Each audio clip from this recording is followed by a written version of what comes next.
Welcome to my channel. मैं हूं Prince और आज हम करने वाले हैं मोशन इन 1D। तो मोशन इन 1D यानी कि मोशन इन स्ट्रेट लाइन के अंदर हम क्या पढ़ने वाले हैं, स्पीड, वेलोसिटी और एक्सेलरेशन के बारे में हम पढ़ने वाले हैं। तो इसमें पहली टर्म जो हम पढ़ते हैं उसको बोलते हैं फ्रेम ऑफ रेफरेंस। तो फ्रेम ऑफ रेफरेंस क्या चीज़ होती है? Wherever the observer is, यानी कि जहाँ पे वो ऑब्जर्वर खड़ा है या देख रहा है या जहाँ पे वो बैठा हुआ है। जैसे कि एक चलती हुई कार में है तो फ्रेम ऑफ रेफरेंस हम कार को लेंगे। वो कहीं पे खड़ा है, ऑब्जर्वर कहीं पे खड़ा है और वो किसी चीज़ को देख रहा है, यानी कि एक ट्रेन चलती हुई को देख रहा है। तो फ्रेम ऑफ रेफरेंस उसका रुका हुआ है, ऑब्जर्वर एक जगह रुका हुआ है और एक ट्रेन को चलते हुए देख रहा है। इसका दूसरा एग्जांपल दे सकते हैं कि एक ट्रेन चल रही है, वो दो ट्रेन्स पैरेलल में चल रही हैं। एक ट्रेन के अंदर बैठा हुआ बंदा दूसरी ट्रेन को देखता है, तो वो अगर दोनों ट्रेन सेम स्पीड पे है तो वो उस ऑब्जर्वर को वो ट्रेन रुकी हुई दिखाई देगी। दूसरी चीज़ हम देखते हैं डिस्टेंस। तो डिस्टेंस क्या होता है? Total length covered by the body. ये कभी भी नेगेटिव नहीं होता, या तो ज़ीरो हो सकता है या पॉजिटिव हो सकता है। तो हम डिस्टेंस की बात कर रहे थे, तो डिस्टेंस नेगेटिव नहीं हो सकता और एक मूविंग बॉडी के लिए ये हमेशा पॉजिटिव होता है और बढ़ता रहता है। ठीक है। दूसरी चीज़ है हमारे पास डिस्प्लेसमेंट। तो डिस्प्लेसमेंट क्या होता है? डिस्प्लेसमेंट जो होता है ये इनिशियल और फाइनल पोजीशन के ऊपर डिपेंड करता है। लाइक ये दो पॉइंट्स हैं तो इन दोनों के बीच का जो डिस्प्लेसमेंट होगा वो ये होगा। अब डिस्टेंस तो ये भी हो सकता है बट डिस्प्लेसमेंट कांस्टेंट ही रहेगा, ये वाला ही। डिस्टेंस तो कितना भी हो सकता है इन दोनों के बीच में, हम बढ़ा भी सकते हैं इसको और भी बढ़ा सकते हैं हम इसको। तो डिस्प्लेसमेंट पॉजिटिव भी हो सकता है, नेगेटिव भी हो सकता है और ज़ीरो भी हो सकता है। डिस्प्लेसमेंट टाइम के साथ इंक्रीज भी कर सकता है, डिस्प्लेसमेंट टाइम के साथ डिक्रीज भी कर सकता है। एवरेज, दूसरी टर्म आती है एवरेज स्पीड। एवरेज स्पीड क्या होती है? एवरेज स्पीड को हम total distance, DISTANCE, total distance upon total time taken, हम इसको लिखते हैं। दूसरी तरफ हम सेम चीज़ पढ़ते हैं एवरेज वेलोसिटी। एवरेज वेलोसिटी क्या चीज़ होती है? तो एवरेज वेलोसिटी बोलते हैं टोटल डिस्प्लेसमेंट अपॉन में टोटल टाइम टेकन, यानी कि डिस्प्लेसमेंट कितना है, डिस्प्लेसमेंट इन दोनों पॉइंट्स के बीच का कितना है और टाइम कितना लिया गया है, उसको एवरेज वेलोसिटी बोलते हैं। बेसिकली एवरेज स्पीड और एवरेज वेलोसिटी में कुछ फ़र्क होते हैं, जैसे कि एवरेज स्पीड पॉजिटिव और ज़ीरो होती है बट एवरेज वेलोसिटी नेगेटिव भी होती है। For moving body average speed जो होती है वो हमेशा पॉजिटिव रहने वाली होती है but average velocity can be positive, negative और ज़ीरो, ये ज़ीरो भी हो सकती है। एवरेज स्पीड स्केलर होती है, इसके पास डायरेक्शन नहीं होती, और एवरेज वेलोसिटी वेक्टर होती है, यानी कि इसके पास डायरेक्शन होती है। एवरेज स्पीड के बारे में अगर हम बोलें तो इसमें डिस्टेंस का रोल होता है, डिस्प्लेसमेंट का नहीं होता है। और एवरेज वेलोसिटी की बात बोले तो इसमें डिस्प्लेसमेंट इंक्लूडेड होता है, डिस्टेंस इंक्लूडेड नहीं होता है। Average velocity is always equal to or less than average speed, यानी कि एवरेज स्पीड से कम होगी या उसके बराबर होगी, उससे ज़्यादा नहीं हो सकती। यानी कि एवरेज स्पीड से ज़्यादा एवरेज वेलोसिटी नहीं हो सकती है। ठीक है। जब स्पीड कांस्टेंट हो तो जो वेलोसिटी होती है उसके बारे में हम बात कर रहे हैं। तो एवरेज वेलोसिटी उस टाइम पे इंस्टेंटेनियस वेलोसिटी के इक्वल है। लाइक एक गाड़ी थी, वो 5 मीटर पर सेकंड की स्पीड से ही चलते हुए जा रही थी। तो अब 5 से वो कॉन्स्टेंटली चलते जा रही है तो इंस्टेंटेनियस यानी किसी पॉइंट के ऊपर, यानी यहाँ से वो यहाँ तक 5 की स्पीड से गई है तो इस पॉइंट पे भी, इस पे भी, इस पे भी, इस पे भी वो 5 की ही स्पीड मिलेगी। तो इसलिए उसकी इंस्टेंटेनियस वेलोसिटी और एवरेज वेलोसिटी की वैल्यू सेम होती है। एवरेज स्पीड की मल्टीपल वैल्यूज़ हो सकती हैं बट एवरेज वेलोसिटी कांस्टेंट होगी एक गिवन टाइम पीरियड के लिए। लाइक ए से बी पे जाने में 10 सेकंड लग रही हैं। तो अब अगर हम एवरेज वेलोसिटी देखें तो एवरेज वेलोसिटी सिंपल है कि हम डिस्प्लेसमेंट लेंगे, डिवाइड बाय 10 सेकंड्स कर देंगे, क्योंकि हम ये कंसिडर कर रहे हैं कि टाइम पीरियड जो है वो इक्वल, दोनों केसेस में इक्वली होगा। अब हम बात करते हैं दूसरी तरफ एवरेज स्पीड की। तो एवरेज स्पीड अनइक्वल होगी, मल्टीपल हो सकती है। क्यों हो सकती है? क्योंकि डिस्टेंस इनके बीच का ये भी हो सकता है, ये भी हो सकता है, ये भी हो सकता है। हो सकता है कि उसने 10 मीटर 10 सेकंड में कवर की हो या 15 मीटर 10 सेकंड में कवर की हो, यानी कि वो थोड़ा घूम के आया हो, या जो भी है उस जो भी केस सिनेरियो वहाँ पे बनता है। एवरेज एक्सेलरेशन हम किसको बोलते हैं? यानी final velocity minus initial velocity upon में टोटल टाइम टेकन, यानी कि जहाँ से उसने इनिशियल वेलोसिटी पे जहाँ से स्टार्ट किया था, या तो 0 सेकंड से किया होगा या 10 सेकंड से किया होगा, और वो 20 सेकंड्स तक गया तो 20 माइनस 10 ये एवरेज डेल्टा टी की वैल्यू हो जाती है हम जो लेंगे। इंस्टेंटेनियस स्पीड, इंस्टेंटेनियस वेलोसिटी और इंस्टेंटेनियस एक्सेलरेशन कुछ है कि ये टर्म्स आती हैं। तो इंस्टेंटेनियस स्पीड को हम कैसे लिखते हैं, तो उसको इस तरीके से लिखा जाता है इंस्टेंटेनियस स्पीड को, यानी कि यहाँ पे मॉड्यूलस साइन लगता है, यहाँ पे स्पीड है इस वजह से हम मॉड्यूलस लगाते हैं ताकि सिर्फ मैग्नीट्यूड मिल सके। अगर हम इस मॉड्यूलस को हटा दें तो वो इंस्टेंटेनियस वेलोसिटी बन जाएगी। और इंस्टेंटेनियस एक्सेलरेशन हम किस चीज़ को बोलते हैं, तो dv/dt इस तरीके से ये लिखा जाता है। इसको दूसरी फॉर्म में भी लिखा जाता है, यहाँ पे देखो dv/dt को अगर मैं dx अब से मल्टीप्लाई कर दूँ, dx से ही डिवाइड कर देता हूँ, तो वहाँ पे मैं ये देख सकता हूँ कि dx/dt बनेगा। इसको मैं v वेलोसिटी लिख सकता हूँ और dv/dx इधर ऑलरेडी था हमारे पास, तो v dv/dx हो जाएगा। ये फॉर्मूला काफ़ी जगह काम आएगा जहाँ पे आपको वेलोसिटी की इक्वेशन x की टर्म्स में दे रखी हो, टाइम की टर्म्स में नहीं दे रखी हो, उस जगह पे हम इसको यूज़ करेंगे।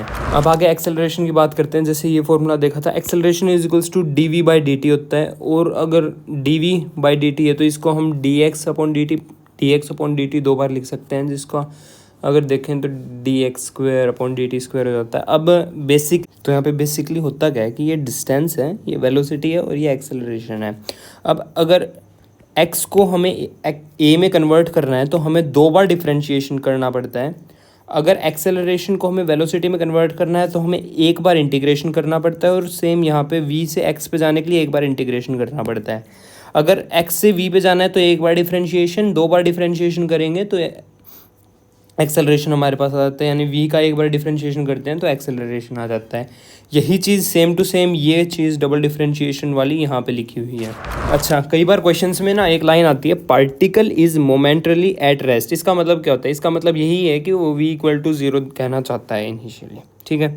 और अब कई बार क्वेश्चन आता है कि मैक्सिमम डिस्प्लेसमेंट या डिस्टेंस निकालना है। जैसे डिस्प्लेसमेंट निकालना है तो इक्वेशन दे देता है एक टी की टर्म्स में डिस्टेंस की, फिर कहता है कि इसका मैक्सिमा निकालो, तो उसका क्या करते हैं कि डिफरेंशिएशन करके उसको =0 रख देते हैं। या फिर मैक्सिमम डिस्प्लेसमेंट निकालना है, आपके पास वेलोसिटी की इक्वेशन है टाइम की टर्म्स में, तो उसको =0 रख दो और फिर वहाँ से आप वैल्यू पुट करके निकाल सकते हो। सेम केस यहाँ पे होता है, मैक्सिमम वेलोसिटी निकालनी होती है तो अगर वेलोसिटी की इक्वेशन टाइम की टर्म्स में गिवन है तो डिफरेंशिएट करके =0 कर दो, और अगर आपको डायरेक्ट एक्सेलरेशन गिवन है तो =0 कर सकते हैं, उससे आपका आंसर आ जाएगा। एक टर्म हम यहाँ पे पढ़ने को मिलती है, टर्मिनल वेलोसिटी। तो टर्मिनल वेलोसिटी में एक्चुअली होता क्या है, तो जब एक्सेलरेशन नेट एक्सेलरेशन 0 के इक्वल हो जाता है, यानी कि मैं एक एग्जांपल दे सकता हूँ। जैसे कि मान लो ये एक टब है, इसके अंदर मैंने एक बॉल ड्रॉप कर दी, ये पानी से भरा हुआ है, तो क्या होगा, इनिशियली तो कम स्पीड होगी, फिर बढ़ती जाएगी, जैसे जैसे नीचे आएगा बढ़ती जाती है उसकी स्पीड, यानी कि उसकी स्पीड का टाइम के साथ कुछ ऐसा ग्राफ बनता है।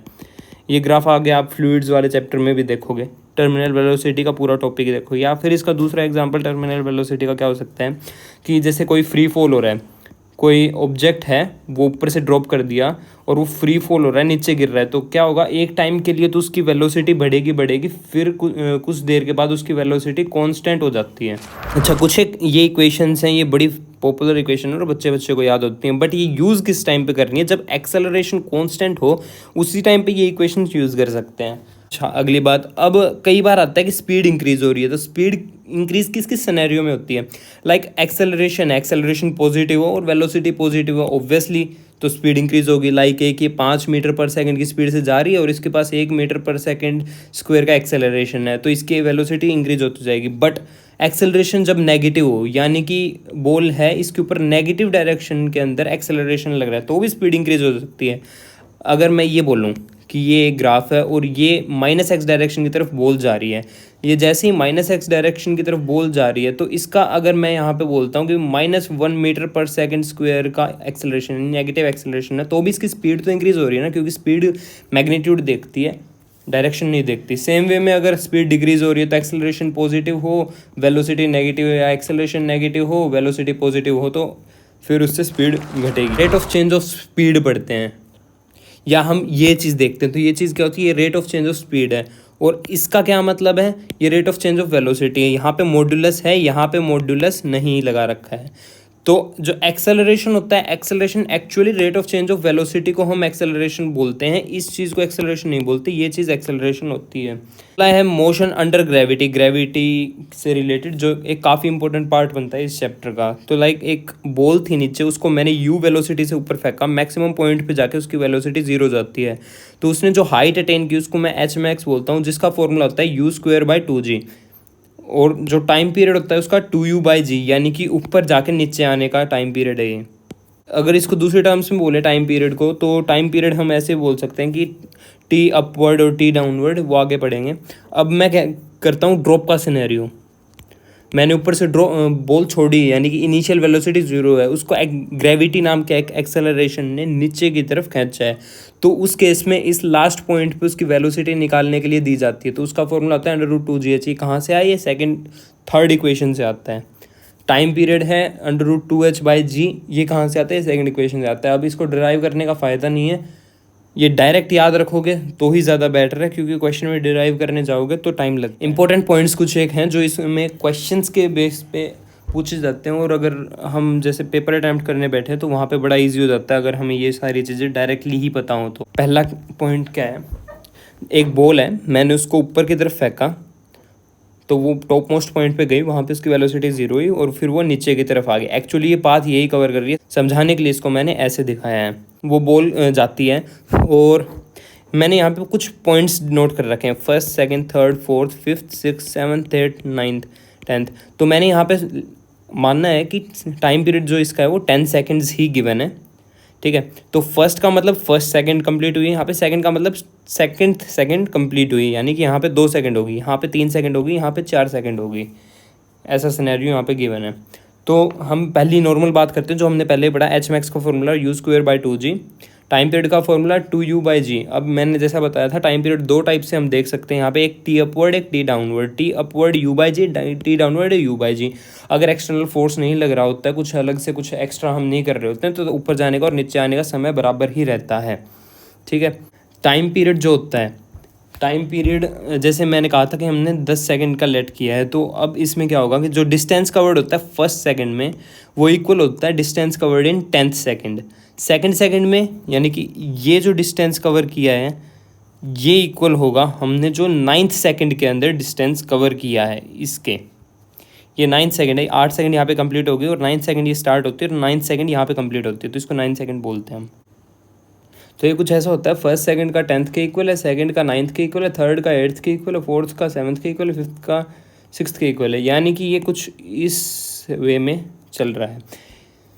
और अगर कई बार ना क्वेश्चन आ जाता है कि एक बॉडी है, वो पहले यहाँ पे थी, कुछ टाइम के बाद वापस इसी हाइट पे है, यानी यहाँ पे है, तो इसका टाइम पीरियड क्या होगा। तो जैसे कि मैंने कहा कि ये सेकंड सेकंड पे यहाँ पे थी, और 8th सेकंड पे वापस इसी हाइट पे आ गई घूम घूम के, तो इसका टाइम पीरियड कितना होगा, 8 + 2, यानी कि 10 सेकेंड्स, जो कि हमने लेट भी किया था। यही चीज़ यहाँ पे मैंने लिख रखी है, आगे फॉर्मूले के रूप में हमें देखने को मिलेगी। टाइम पीरियड T1 + T2 होता है, वहाँ पे हाइट निकालनी हो तो हाइट का फॉर्मूला होता है T1 T2 G, half into G T1 T2। ये हाइट निकालने का उस पॉइंट के फॉर्मूला होता है। उस पॉइंट के ऊपर वेलोसिटी निकालने का फॉर्मूला, हाँ ये फॉर्मूला बहुत कम यूज़ में आया है, लाइक एक ही बार मैंने क्वेश्चन देखा था, बट फिर भी। Distance covered in the last second of up journey, जैसे कि मैंने पीछे दिखाया था, ये ऊपर गया, इस वाले डिस्टेंस की हम बात कर रहे हैं, तो यहाँ पे ऊपर जाते हुए इसने जो डिस्टेंस कवर किया ना, वही नीचे आते हुए कवर किया है, जो बात मैंने यहाँ पे लिखी भी हुई है। अब ये ऐसा है क्या चीज़, डिस्टेंस कितना कवर करता है, वो g/2 ही कवर करता है। लाइक वो ऊपर गया, पहले नीचे से ऊपर की तरफ गया, अब वो वहाँ पे रेस्ट पे आ गया, वहाँ से फिर ये नीचे डाउनवर्ड जर्नी स्टार्ट करता है, तो यानी इसकी इनिशियल वेलोसिटी जो होती है वो 0 होती है। इसके पास एक्सेलरेशन होता है 10 मीटर/सेकंड का, यानी कि t = 1 सेकेंड में ये कितना डिस्टेंस कवर कर लेगा, उसके लिए हम फॉर्मूला लगाएंगे, तो हमारे पास लास्ट में डिस्टेंस आएगा 5 मीटर्स, यानी कि g/2। डाउनवर्ड जर्नी की जब हम बात करते हैं तो ये कुछ एक डायरेक्ट बातें हैं, एक लॉ भी है इसके ऊपर, कि जैसे हम कहते हैं कि डाउनवर्ड जर्नी यहाँ से इसने स्टार्ट किया ड्रॉप करना, और यहाँ तक इसने ड्रॉप किया है, तो लाइक फर्स्ट सेकंड में ये सेकंड सेकंड है, ये थर्ड सेकंड है, ये फोर्थ सेकंड है, तो इसने डिस्टेंस कितना कवर किया, तो यहाँ पे g/2 जैसा पड़ता है, इसमें करेगी ये 3g/2, यहाँ पे 5g/2, यहाँ पे 6g/2 ऐसे डिस्टेंस से कवर करती है। तो इसका अगर हम रेशो लेते हैं तो ये 1:3:5:7 आता है। इसको हम Galileo law of odd number भी बोलते हैं। अब हमने देखा कि ये 1 सेकंड की बात है, यानी इस एरिया की, इस एरिया की, इस एरिया की अगर ये बॉल यहाँ से यहाँ तक आ रही है तो ऐसी बात की है। अब हम कहते हैं कि distance covered in 1 second, 2 second, 3 second, 4 second, यानी कि हम पूरा ही कम्प्लीटली ले रहे हैं।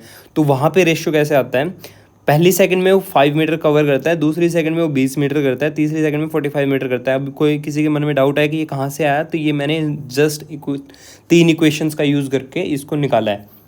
तो इसका रेशियो अगर मैं 5 से काटूँ तो 1:4:9, तो 1:4:9, तो ये इसके रेशियो में होता है।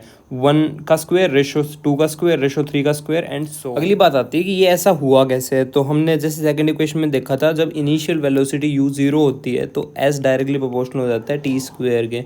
तो वही हमें यहाँ पे देखने को मिल रहा है। रेशो वेलोसिटी यानी पहली सेकंड में 10 होगी, क्योंकि 10 मीटर पर सेकंड का सेकंड स्क्वायर का हम एक्सेलरेशन मान रहे हैं। तो पहली में 10 होगी, फिर 20 हो जाएगी, फिर 30 हो जाएगी, फिर 40 हो जाएगी। 1:2:3:4 के अंदर ही आती है। ये क्वेश्चन मैंने 2-3 बार मेरी एग्जाम्स में देखा था। Ratio of time taken by the particle to cover each metre, हर मीटर को कवर करने में कितना टाइम मिलता है। तो ये याद करने वाली चीज़ है। √1, √2 - √1, √3 - √2, √4 - √3, इस रेशियो के अंदर वो डिस्टेंस अपना हर मीटर कवर करता है। टाइम का डिस्टेंस है ये। अब एक क्वेश्चन आता है कि एक क्लिफ है, उसके ऊपर एक बॉल रखी थी, उसको मैंने u स्पीड से ऊपर फेंक दिया, u से नीचे फेंक दिया और u से सामने की तरफ फेंका। या वो ये सामने फेंकने की बजाय ये भी कह सकता है उसको जस्ट ड्रॉप किया, क्योंकि हमने हॉरिजॉन्टल में वेलोसिटी दी है, वर्टिकल डायरेक्शन में वेलोसिटी नहीं दी है। तो वो ड्रॉप, ये केस भी ड्रॉप का है, और अगर उसको जस्ट ड्रॉप करते हैं बिना यू दिए तो वो भी सेम ही केस आएगा। तो हम कहते हैं कि ऊपर की तरफ फेंका तब t1 टाइम लगा था, नीचे की तरफ u से फेंका तब t2 टाइम लगा था, और हमने हॉरिजॉन्टली फेंका या फिर ड्रॉप किया तो t टाइम लगा था। तो उसका फॉर्मूला क्या रिलेशन होता है इसमें, t = √T1T2, ये रिलेशन हमें देखने को मिलता है। अब अगली बात करते हैं। Body falls from moving object, initial velocity of the body = initial velocity of the object. यानी कि एक ट्रेन है, एक गाड़ी है, और ये आगे की तरफ 5 मीटर पर सेकंड की स्पीड से चल रही है। तो मैंने यहाँ से एक बॉल गिरा दी, तो इस बॉल की इनिशियल वेलोसिटी एक्स एक्सिस में, इसी एक्सिस में, यानी कि वो बॉल अगर यहाँ पे है तो इसकी इनिशियल वेलोसिटी 5 मीटर पर सेकंड की ही होगी, और नीचे की तरफ इसकी वेलोसिटी बढ़नी स्टार्ट होगी। यानी कि उस बॉल का पाथ कुछ इस टाइप से होगा। वो गिरनी तो यहीं चाहिए थी, मैंने ड्रॉप तो यहीं की थी, बट वो गिरेगी थोड़े से डिस्टेंस आगे चल के, यानी वो ये पाथ कवर करेगी। कहने का मतलब, कई जगह पे एयर रेजिस्टेंस नाम की चीज़ पढ़ने को मिलती है। तो ये चीज़ होती क्या है? ये एक अपोजेबल फोर्स है, यानी फ्रिक्शनल फोर्स है जो एयर प्रोवाइड करती है। अगर कोई चीज़ इस तरफ इस डायरेक्शन में मूव कर रही है आगे की तरफ, तो एयर पीछे की तरफ उसके ऊपर अपोजेबल फोर्स लगाती है। ये यहाँ पे किस लिए बढ़ रहे हैं, इसके कई बार क्वेश्चंस आ जाते हैं कि एयर रेजिस्टेंस लग रहा है और बॉल को मैंने ड्रॉप किया था या बॉल को मैंने ऊपर की तरफ फेंका था। तो फिर इसमें 2 टाइप के टाइम पीरियड्स का क्वेश्चन आता है, टी एसेंट और टी डिसेंट बोलते हैं। एसेंट ऊपर जाते हुए, यानी कि बॉल जब ऊपर जा रही है तो ग्रेविटेशनल फोर्स नीचे की तरफ लग रहा है, और ये ऊपर जा रही है तो एक्सेलरेशन जो होगा, एयर रेजिस्टेंस जो होगा, वो नीचे की तरफ लगेगा। तो यहाँ पे √2h/g तो हमने पढ़ा ही था। अब ये नीचे की तरफ एक्सेलरेशन और लग रहा है g के साथ, तो +a और कर दूंगा मैं। टी डिसेंट की बात करते हैं तो √2h/g -a क्यों हो जाएगा, क्योंकि ये नीचे की तरफ आ रही है, g भी नीचे की तरफ लग रहा है, लेकिन ये नीचे आ रहा है इसलिए एयर रेजिस्टेंस ऊपर की तरफ लगेगा। अच्छा, एक बात, अब यहाँ पे अपोज कर रहा है g को, तो इसका टाइम पीरियड ज़्यादा होगा और इसका टाइम पीरियड कम हो गया। यानी कि ऊपर जाने का टाइम पीरियड कम है, नीचे आने का टाइम पीरियड ज़्यादा होगा, क्योंकि वो अपोज कर रहा है और वहाँ पे ऊपर जाते हुए वो उसकी हेल्प कर रहा था। अब रिलेटिव वेलोसिटीज़ वाला जो कॉन्सेप्ट होता है, ये होता तो बड़ा हार्ड, यानी कि अच्छा कॉन्सेप्ट होता है, बट 1D के अंदर इसमें सिर्फ एक ही बात याद रखने की होती है कि एक ऑब्जेक्ट ua वेलोसिटी से जा रहा है और उसकी a एक्सेलरेशन, और एक ये ub सेकंड ऑब्जेक्ट है, ये इन वेलोसिटी इन एक्सेलरेशन से चल रहा है। तो इसमें सिंपली हमें माइनस ही करना होता है। अगर हमें UAB दे रखा हो तो हम क्या निकालते हैं उसको, initial velocity of A with respect to B, यानी कि UA - UB। बस इसमें यही चीज़ याद रखने वाली है। A भी दे रखा हो तो हम उसको इस वे में लिख सकते हैं, वी ए भी दे रखा हो। अब आगे जैसे इक्वेशंस, 3 इक्वेशंस पढ़ी थी, उनको हम किस तरीके से हम यूज़ करते हैं।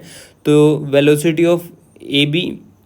Of A with respect to B is equals to velocity of A with respect to B, initial velocity of A with respect to B, और acceleration of A with respect to B into time. तो इस तरीके से कुछ ये 3 relations हैं जो relative distance उनके बीच का यूज़ करते हैं। तो रिलेटिव डिस्टेंस का मतलब हो गया जैसे कि यहाँ से एक गाड़ी चल रही है, यहाँ पे एक गाड़ी चल रही है, यहाँ पे 2 मीटर पर सेकंड स्क्वायर से गाड़ी ने स्टार्ट किया, इनिशियल वेलोसिटी 0 है, ये चल रही है 10 मीटर पर सेकंड की स्पीड से चल रही है, और इसका जो डिस्टेंस, इसकी जो इसका जो एक्सेलरेशन है वो 1 मीटर पर सेकंड स्क्वायर है, और इन दोनों के बीच में डिस्टेंस है 50 मीटर्स। तो अब दोनों आगे की तरफ चल रही हैं, इनका रिलेटिव डिस्टेंस कितना होगा 50 मीटर्स, यानी कि ये यहाँ पे भी आ जाएंगी। तो उस टाइम पे इनका डिस्टेंस या तो कम होगा या हो सकता है बढ़ भी जाए।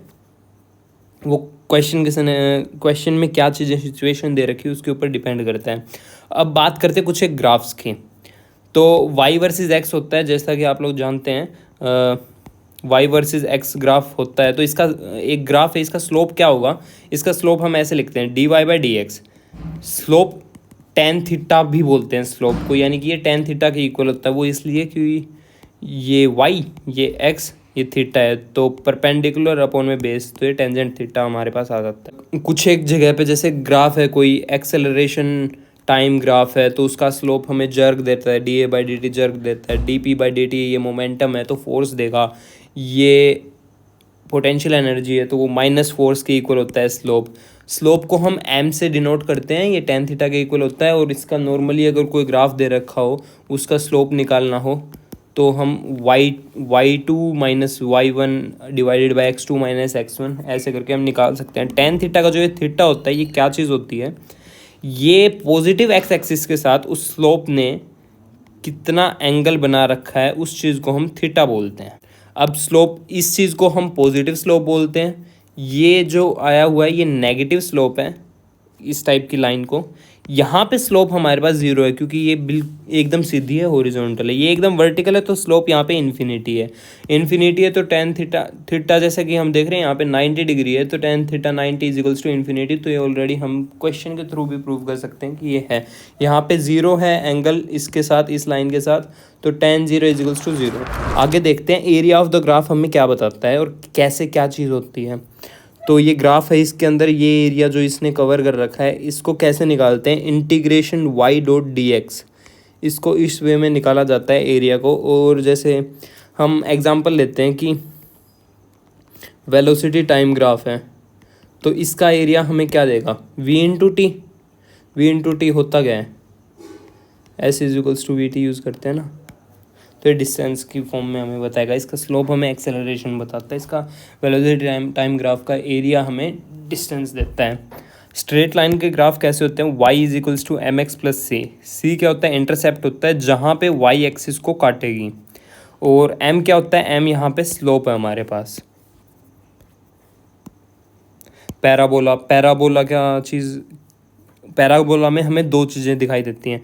एक इक्वेशन है, मान ले y² is equals to x given है, या x² is equals to y given है। इस टाइप में ग्राफ बनाते तो मुझे बड़ी कन्फ्यूज़न होती थी, बट मैंने अब एक चीज़ देख ली, जहाँ पे पावर 1 है ना, उसको कॉमन ले लो, और जो दूसरा है उसकी तरफ से टिल्ट करो, यानी कि इसको कॉमन लेके x को, और यहाँ से y² का ग्राफ बना दो। अब ये x² है और y की पावर यहाँ पे हमारे पास 1 है, तो ये ग्राफ कुछ इस टाइप से बन जाएगा, यानी x² is equals to minus y होता, तो ये ग्राफ कुछ इस टाइप से बन जाता।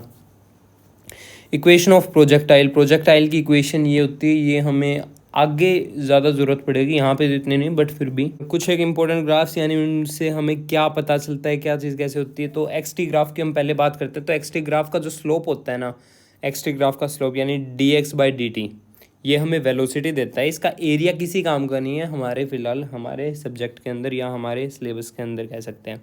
अच्छा, अब ग्राफ दे रखा है एक्स-टी ग्राफ, तो वी वेलोसिटी कांस्टेंट कहाँ पे दिखाई देती है, तो ये जो स्ट्रेट लाइन ग्राफ है, तो इसमें वेलोसिटी कांस्टेंट होती है। यहाँ पे वेलोसिटी पॉजिटिव है, यहाँ पे वेलोसिटी नेगेटिव है। अब यहाँ पे स्लोप है ही नहीं, तो ये रेस्ट पे है, वेलोसिटी ज़ीरो है।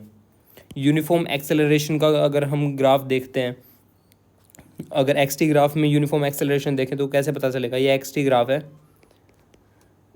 ये ऐसे कर्व्ड मिलेगा एक पैराबोला की फॉर्म में। तो यहाँ पे पॉजिटिव एक्सेलरेशन है, यहाँ पे नेगेटिव एक्सेलरेशन है। वीटी ग्राफ की बात करते हैं तो यहाँ पे स्लोप जीरो है तो एक्सेलरेशन जीरो है। वीटी ग्राफ का स्लोप जो है एक्सेलरेशन देता है। यहाँ पे एक स्ट्रेट लाइन है जहाँ पे स्लोप दिखाई दे रहा है, तो यानी कि इनिशियल वेलोसिटी तो इसकी ज़ीरो है, वेलोसिटी जो है इंक्रीज़ कर रही है जैसा कि हम ग्राफ के थ्रू देख सकते हैं, और जो एक्सेलरेशन है वो पॉजिटिव है क्योंकि वेलोसिटी बढ़ती जा रही है, प्लस वेलोसिटी और प्लस डायरेक्शन में वो बढ़ रही है। यहाँ पे भी हम देखें एक्सेलरेशन कांस्टेंट है इस ग्राफ के अंदर। इनिशियल वेलोसिटी ज़ीरो नहीं है, इनिशियल वेलोसिटी पॉजिटिव है। ये ग्राफ इस वे में भी हो सकता था, यहाँ पे इनिशियल वेलोसिटी नेगेटिव आती है। अब इसी वे में अगर हम नॉन यूनिफॉर्म एक्सेलरेशन देखना चाहें, क्योंकि ये यूनिफॉर्म एक्सेलरेशन की बात थी, नॉन यूनिफॉर्म एक्सेलरेशन के ग्राफ कुछ इस वे में आएंगे। ये वीटी ग्राफ है। तो हम एक्सेलरेशन टाइम ग्राफ की बात कर रहे थे। एक्सेलरेशन टाइम ग्राफ का जो स्लोप होता है वो हमारे किसी काम का नहीं है, बाकी उसको जर्क बोलते हैं। और इसका जो एरिया होता है वो चेंज इन वेलोसिटी हमें देता है, चेंज इन वेलोसिटी देता है, चेंज इन स्पीड नहीं देता। अच्छा, कुछ एक नोट पॉसिबल ग्राफ है जिसके ऊपर काफ़ी अच्छे अच्छे क्वेश्चंस बन जाते हैं कई बार और हमारा ध्यान तक नहीं जाता। तो ये वेलोसिटी टाइम ग्राफ है। तो अब इसमें ये ग्राफ डाउनवर्ड जा रहा था, यहाँ तक सब कुछ ठीक था, बट ये एकदम से ऊपर स्टीप, तो यानी कि मान लो यहाँ पे इसकी 10 मीटर पर सेकेंड की स्पीड थी और यहाँ पे टाइम था 5 सेकेंड्स। 5 सेकेंड्स पे ही अब इसकी स्पीड बढ़ती जा रही है। तो यहाँ पे मैं देखूँ, मान लो 100 मीटर पर सेकेंड की स्पीड होगी, यानी 10 से 100 चला गया और टाइम चेंज ही नहीं हुआ है। तो ये पॉसिबल नहीं हो सकता, इस वजह से ये ग्राफ पॉसिबल नहीं है।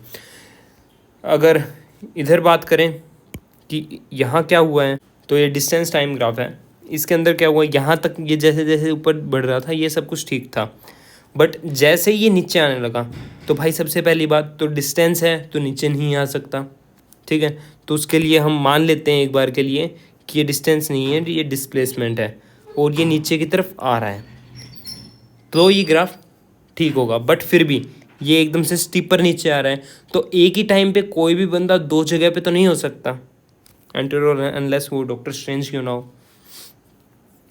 तो अगली बात करते हैं तीसरे ग्राफ, तो इस वजह से ये भी गलत है। तीसरे ग्राफ की बात करते हैं, ये डिस्टेंस गिवन है हमें और डिस्टेंस टाइम ग्राफ, और ये कर्व है नीचे की तरफ आ रहा है। तो डिस्टेंस कभी भी कम नहीं होता। लाइक अगर यहाँ से वो आदमी चला, ए पॉइंट से चला और फिर उसने वापस आने का सोचा, 10 मीटर चल गए, यहाँ तक आया हाफ वे तक 5 मीटर, तो उसका डिस्टेंस 5 मीटर नहीं रह जाएगा, उसका डिस्टेंस 15 हो जाएगा, 10 सामने चलने का और 5 वापस आने का। तो इसी वजह से ये डिस्टेंस कम हो रहा है, तो ये ग्राफ भी गलत है। तो डिस्टेंस का ग्राफ जो होगा वो ऊपर ही जाएगा या वो रुक जाएगा। ये था ये चैप्टर, और मैंने पूरी कोशिश की कि सारी चीज़ें जो थ्योरेटिकल थी, जो बेसिक थी, वो इसमें कवर कर सकें। अब इसके क्वेश्चंस की बारी है, तो मैं कुछ शॉर्ट लिस्ट करके ऐसे क्वेश्चंस की एक वीडियो बनाऊंगा जिससे आपका रिवीजन हो सके। यानी कि मान लो 1 महीने के बाद पेपर है तो उससे पहले क्वेश्चंस ट्राई करने हैं, बट ऐसा तो हो नहीं सकता कि आप अपने पैकेजेस के, अपनी बुक्स के सारे क्वेश्चंस कर लें, बट हाँ कि सारी टाइप्स कहीं से मिल जाएँ तो उसकी मैं पूरी कोशिश करूँगा।